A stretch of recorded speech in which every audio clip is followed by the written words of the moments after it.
Hello everyone, स्वागत है आप सभी का हमारे यूट्यूब चैनल में। फ्रेंड्स, जैसा कि आपको पता है कि यूजीसी एनटीए नेट जेआरएफ में पूछे जाने वाले 14 नाटकों के बारे में हम पढ़ रहे हैं और इसी क्रम में आज हम अपना तीसरा नाटक सिंदूर की होली लेकर आए हैं। आज इस पे हम विस्तार से चर्चा करेंगे। इससे पहले हमने 2 वीडियो और अपलोड की है, आई होप आपने देखा होगा। अगर नहीं देखा है तो आप चैनल की प्लेलिस्ट में जाके वो वीडियो ज़रूर देखें। चलिए स्टार्ट करते हैं आज का वीडियो। सिंदूर की होली एक समस्या नाटक है। अंग्रेजी के प्रॉब्लम प्ले का हिंदी रूपांतरण समस्या नाटक है। इसमें किसी विशेष परिस्थिति या पात्र योजना के माध्यम से किसी समस्या का प्रस्तुतिकरण किया जाता है।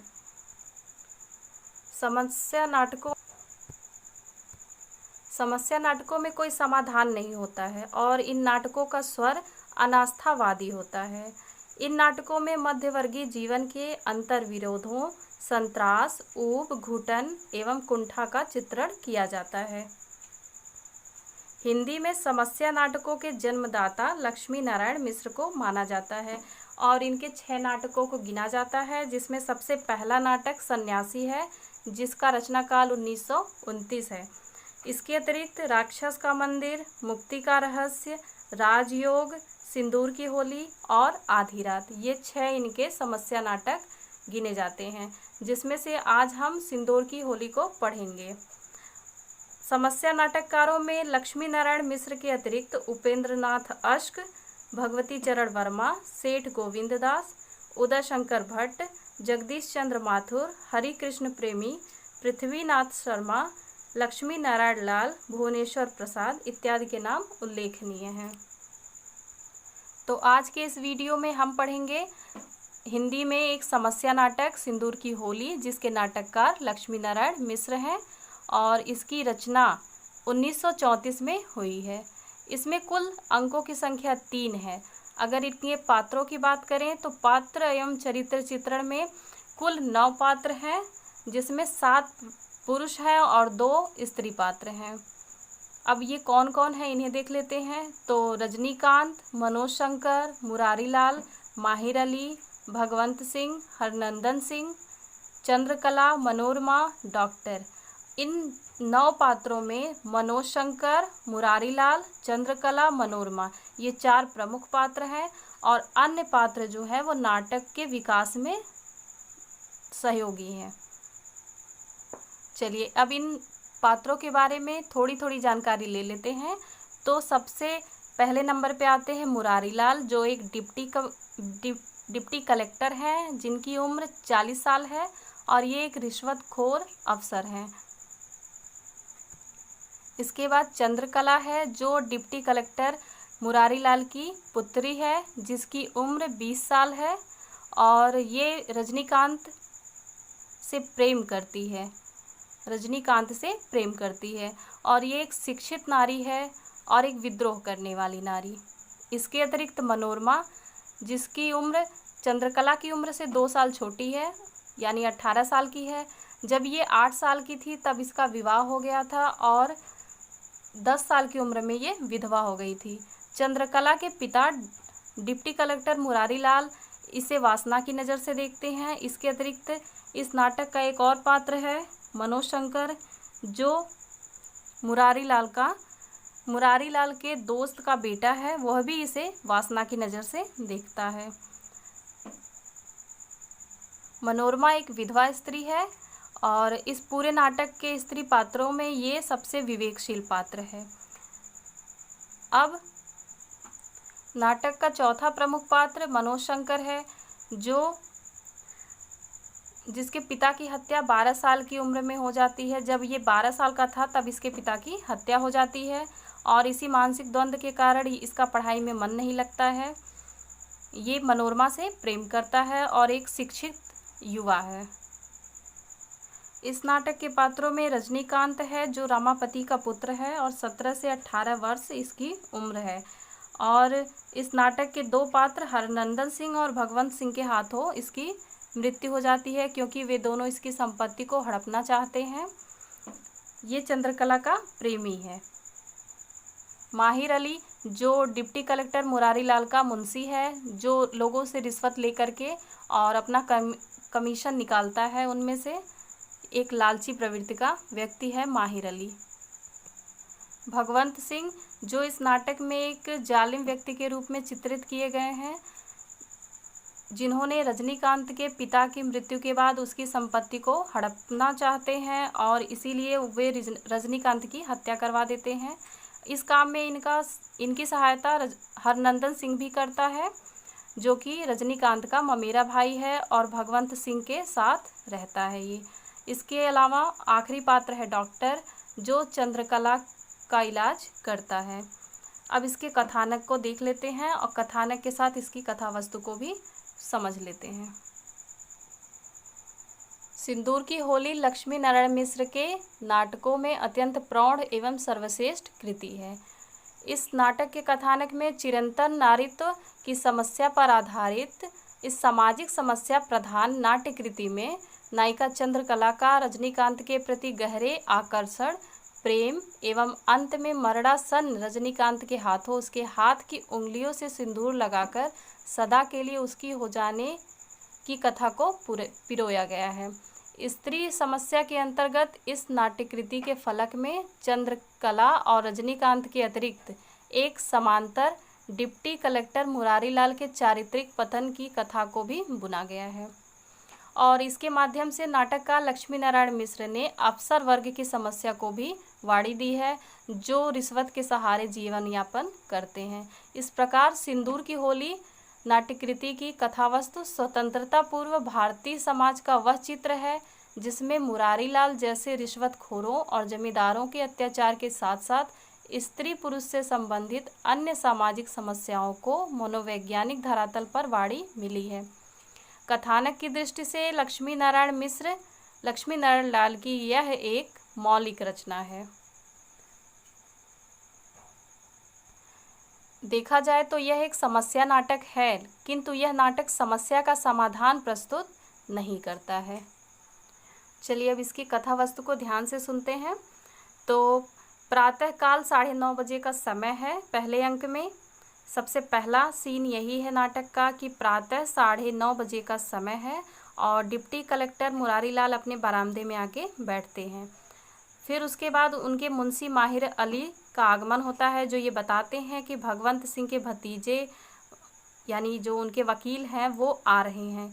मुरारी लाल डिप्टी कलेक्टर हैं, वे अपने मुंशी से कहते हैं कि इनसे मनोज शंकर के विलायत जाने का खर्च वसूल कर लो। तो माहिर अली कहता है कि साहब पट्टीदारी का झगड़ा है, उस लड़के पर मुझे बहुत रहम आती है। यह लड़का यानी रजनीकांत के बारे में बात हो रही है कि उस लड़के पर मुझे बहुत रहम आती है, ये सब उसे मार देना चाहते हैं। उसके बाद मुरारी लाल की पुत्री चंद्रकला वहाँ आ जाती है, जो उसे बताती है कि लखनऊ से मनोज शंकर की चिट्ठी आई है, उसकी तबीयत ठीक नहीं है। चंद्रकला उदास है, वो बहुत परेशान है क्योंकि उसे रजनीकांत के विरुद्ध पिता द्वारा घूस लेने की बात पता चल चुकी है और चंद्रकला रजनीकांत से प्रेम करती है, वह ऐसा नहीं चाहती है, इसीलिए वो बहुत उदास है। इतने में वकील आ जाते हैं और डिप्टी कलेक्टर अंदर चले जाते हैं। इसके बाद भगवंत सिंह और उनके भतीजे हरनंदन सिंह दोनों आकर मुंशी माहिर अली से मिलते हैं, साहब के बारे में पूछते हैं और 10,000 रुपये साहब को और 500 रुपये माहिर अली को देते हैं। माहिर अली पैसा लेके घर के अंदर बहुत तेज़ी से जाता है, जिस पे नाटककार ने व्यंग किया है कि ऐसा मालूम हो रहा है जैसे हाथ में आग लेकर भागा जा रहा हो। उसके जाने के तुरंत बाद भगवंत सिंह और हरनंदन सिंह रजनीकांत की बुराई करते हैं। थोड़ी देर बाद डिप्टी कलेक्टर मुरारी लाल बाहर आते हैं तो हरनंदन उनसे बताता है कि रजनीकांत एक आवारा किस्म का लड़का है, जो लगान बंदी करवाता है, बाजार के कपड़ों की होली जलाता है। वो ये सब इसलिए बताता है ताकि रजनीकांत को सरकार का विद्रोही मान लिया जाए। तो इसके बाद मुरारी लाल हरनंदन को पीछे हटा के और भगवंत सिंह से अकेले में बातचीत करते हैं। वो कहते हैं कि आप परेशान ना हो, मैं उसे समझा दूंगा, ठीक कर दूंगा। लेकिन इतने में ये बात सुनने के बाद भगवंत सिंह का शरीर कांपने लगता है, धरती की ओर देखता है, पसीने छूटने लगते हैं। मुरारी लाल उनसे पूछते हैं कि क्या हो गया। भगवंत सिंह हांफने लगता है और पैरों पे गिर पड़ता है और कहता है कि सरकार अब क्या होगा। मुरारी लाल बहुत परेशान हो जाते हैं और कहते हैं कि क्या तुमने उसे मार डाला। भगवंत सिंह कहता है कि मैंने अपने आदमियों से कह दिया है कि उसे मार डालो, अब तक तो वो मारा गया होगा। डिप्टी कलेक्टर मुरारी लाल इस बात से बहुत ही आहत होते हैं और वो कहते हैं कि अपनी मोटर लेके चले जाओ, हो सकता है अभी वो जिंदा हो, उसे बचा लो।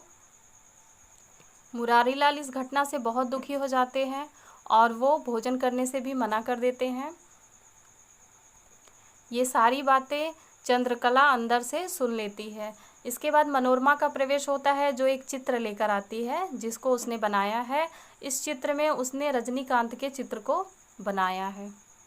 चंद्रकला जब उस चित्र को देखती है तो बहुत दुखी होती है और मनोरमा से कहती है कि शायद अब ये इस दुनिया में ही नहीं है।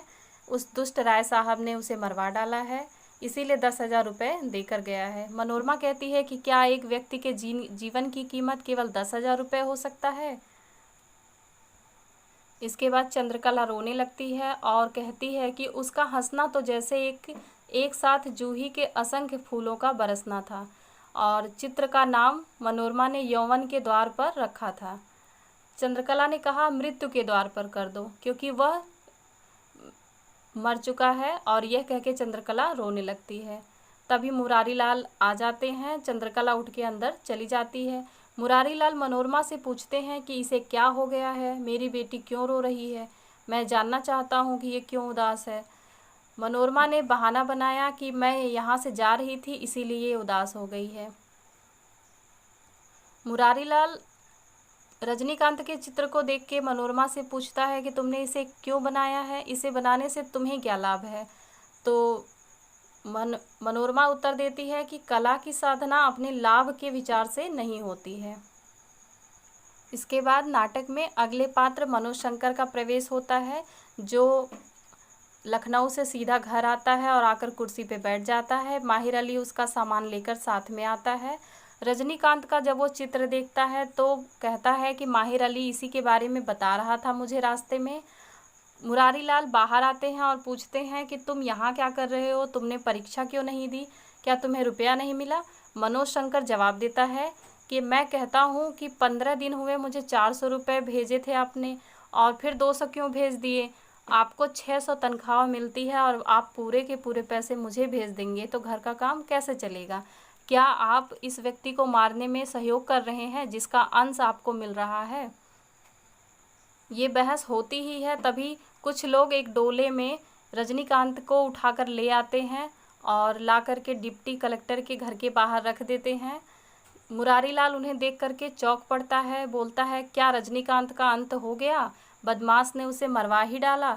चंद्रकला उस रजनीकांत के पास जाती है जो खून से सराबोर है।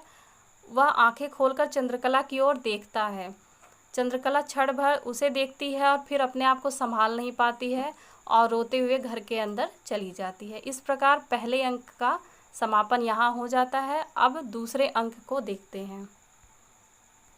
दूसरे अंक में भी दृश्य स्थल वही है, डिप्टी कलेक्टर के कमरे के बाहर का बरामदा, और समय शाम का है। मनोज शंकर धोती कुर्ता पहने खड़े खड़े बांसुरी बजा रहा था। भीतर से मनोरमा आती है और उसके पास जाकर कहती है कि मुझे भी बांसुरी बजाना सिखा दो। आप इस पे विशेष तौर पे ध्यान देंगे कि यह अंक इस नाटक का महत्वपूर्ण कथा भाग है, जिसमें लक्ष्मी नारायण मिश्र जी नारी समस्या, नारी प्रकृति, पुरुष की कमजोरी और भारतीय जीवन की आचार संहिता के संकट को गहराई से उभार कर सामने रखते हैं। चिरंतन नारी क्या है, इसका उत्तर रजनीकांत के प्रति न्यौछावर चंद्रकला के हृदय में निर्बंध उद्गार प्रकट करते हैं। यहाँ मनोज शंकर और मनोरमा दोनों चंद्रकला और रजनीकांत के प्रेम के विषय में वार्तालाप करते हैं। इतने में ही डिप्टी कलेक्टर आ जाते हैं, जो कि मनोरमा को मनोज शंकर के साथ देख करके खुश नहीं होते हैं, क्योंकि वो अपनी पुत्री चंद्रकला से मनोज शंकर का विवाह कराना चाहते हैं। तो वो वहाँ देख करके उसे नाराज। डिप्टी कलेक्टर अपनी पुत्री चंद्रकला का विवाह मनोज शंकर से कराना चाहते हैं, लेकिन मनोज शंकर मनोरमा से प्रेम करता है। वो चंद्रकला के साथ विवाह नहीं करना चाहता है। वो अपने डिप्टी कलेक्टर से अपने पिता की आत्महत्या का रहस्य जानना चाहता है, लेकिन वो उस रहस्य को नहीं बताते हैं क्योंकि उन्होंने स्वयं ही उसके पिता की हत्या की है। रजनीकांत की मृत्यु के बाद चंद्रकला बहुत ही उदास है और डॉक्टर उसे देखने आते हैं। मुरारीलाल मनोज शंकर के बीच चंद्रकला की बीमारी को लेके वार्तालाप इसी अंक में होता है और उसके बाद मनोज शंकर चंद्रकला को लेके टहलने के लिए बाहर जाता है। इसी बीच राय साहब भगवंत सिंह फिर से डिप्टी कलेक्टर को 40,000 रुपये का घूस देने के लिए आता है और क्रोधित डिप्टी कलेक्टर 40,000 का नाम सुनते ही उस घूस को लेने के लिए लालायित हो उठता है और कहता है कि ये घूस तो मैं रजनीकांत के लिए ले रहा हूँ, जब वो ठीक हो जाएगा तो मैं उसके हाथ में ये पैसा दे दूँगा।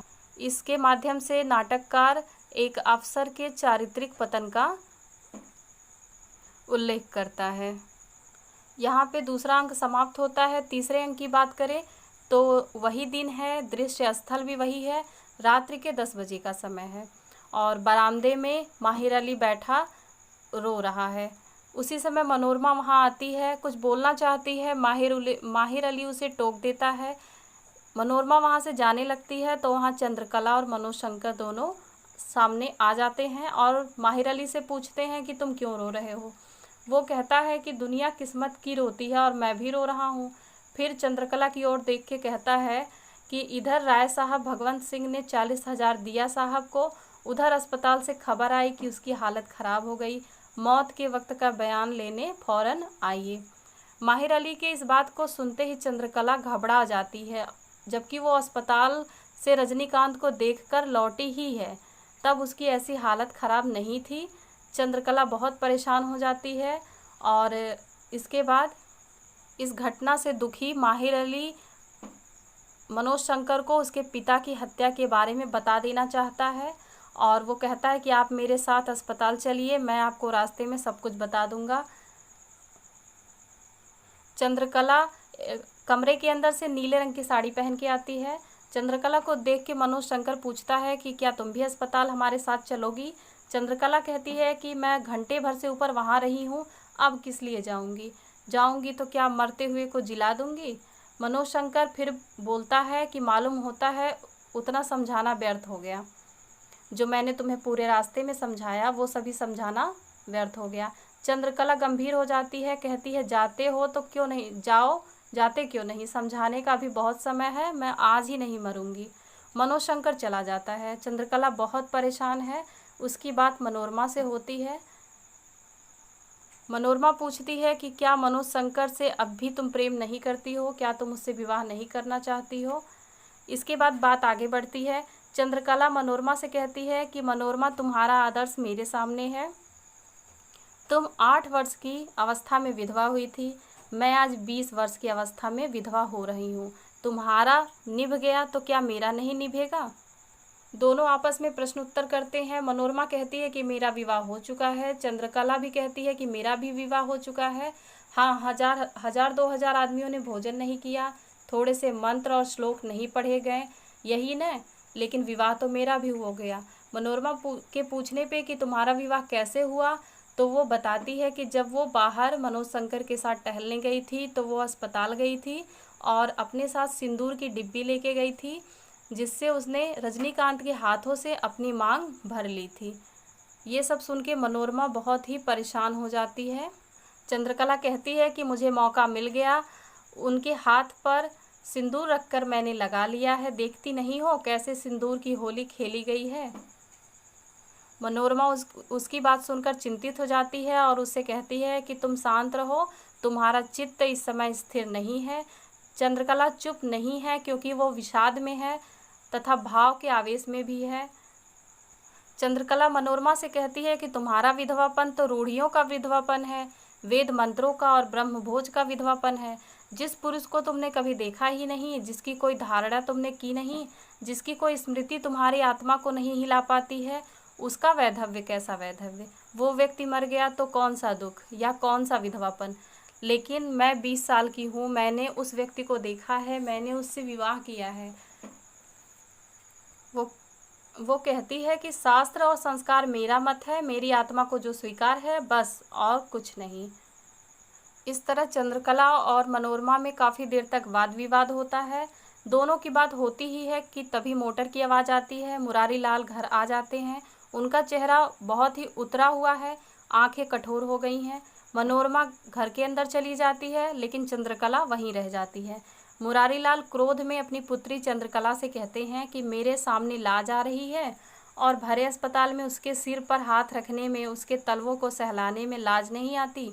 दुनिया जान गई कि मेरी लड़की अस्पताल में एक मारे हुए लड़के की सहानुभूति में वहां तक खिंच गई थी। मैं कल किस मुंह से कचहरी जाऊंगा। सारा दिन स्वांग किए रही और शाम को घूमने गई अस्पताल में। और इतने में ही जब वो चंद्रकला के सिर में, उसकी मांग में सिंदूर को देखता है तो उसे बहुत ही धक्का पहुंचता है और वो दीवार के सहारे खड़े हो जाता है। मुरारी लाल अपनी पुत्री चंद्रकला से की ओर देख के कहता है कि मेरी मर्यादा तुमने बिगाड़ दी और मुझे कहीं का नहीं छोड़ा। इतने में मनोज शंकर घर वापस आ जाता है, जिसे माहिर अली ने उसके पिता की हत्या की खबर सुना दी है, और उसके पिता की हत्या डिप्टी कलेक्टर ने की है, ये बात भी उसे पता चल चुकी है। ये आ करके अपने पिता की हत्या के विषय में बात, डिप्टी कलेक्टर अपनी पुत्री को जब कोसता है तो वो उसका निर्भय होकर उत्तर देती है कि मैं तो सदैव आपके लिए प्रायश्चित कर रही हूँ। मनोज शंकर के बाप की हत्या आपसे हुई और उसका बदला मनोज शंकर मुझसे लेता रहा, मुझे बार बार ठोकर मारता रहा, मुझसे शादी ये नहीं करना चाहता है, ये मनोरमा से प्रेम करता है। अस्पताल में मैं गई थी, जैसा कि आप देख रहे हैं मेरे सिर पर यह सिंदूर उस 50,000 रुपये का प्रायश्चित है जो आपने रजनीकांत के लिए लिया था। चंद्रकला इतना कह के चुप हो जाती है। मनोरमा खंभे पर सिर रख देती है। मुरारी लाल का कंठ रुंध जाता है।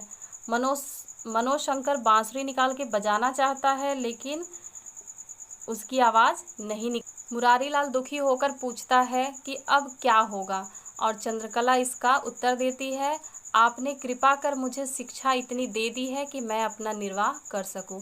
और यहीं पर इस नाटक की तीसरे अंक और इस नाटक का भी, उसकी कथा वस्तु का अंत होता है। रस की बात करें तो यह नाटक सिंदूर की होली श्रृंगार रस प्रधान नाटक है। उसके बाद वीर रस और करुण रस का प्राधान्य है। यह एक दुखांत नाटक है।